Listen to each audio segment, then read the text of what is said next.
So let's talk about, when did you realize this was the right path you was on with real estate? When it became my peace. Hmm. And I said that, working a 9 to 5 job, trying to support your family, and then having a love for something. And no matter how tired you are, you still do it. Yeah. You still go in the cold, Yeah. lock boxes frozen, you spraying them. Yeah. That's when I realized that this was my passion, Uh, and this is like something that I don't want to give up. yeah. I know. I love seeing, people that, I talk to people and they're like, oh, well, I need about $30,000 to buy a house. I said, no, you don't. And they're just so uneducated Yep. that they don't know. And I Mm-hmm. bought my first house when I was 23 years old, Mm-hmm. married, Yep. coming to Chicago, didn't know where I was, what was going to happen, was living in a basement of a 3-flat. And I'm like, this don't work for me. Yeah, And, exactly. so.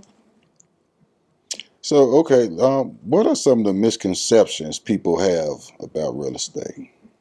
When you say people, what do you mean? Are you saying Clients, clients, or are you saying and people looking to buy buy? real estate. Okay. So people looking to buy that, they can't afford it. That's the most misconception. People believe that they cannot afford a house.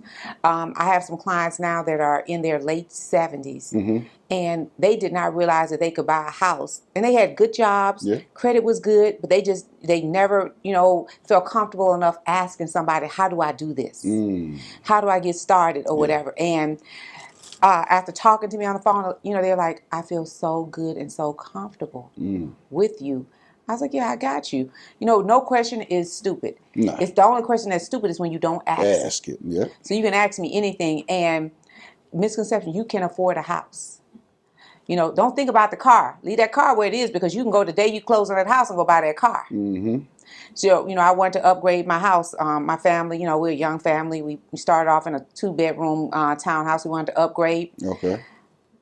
I'm like this. I just stopped doing everything. We didn't buy Christmas presents for people that year.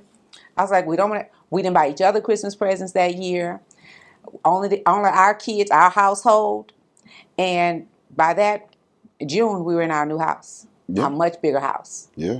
And it's just things you get, you just have to, make some sacrifices. That's one of my things I tell people. What are you willing to do to get ahead?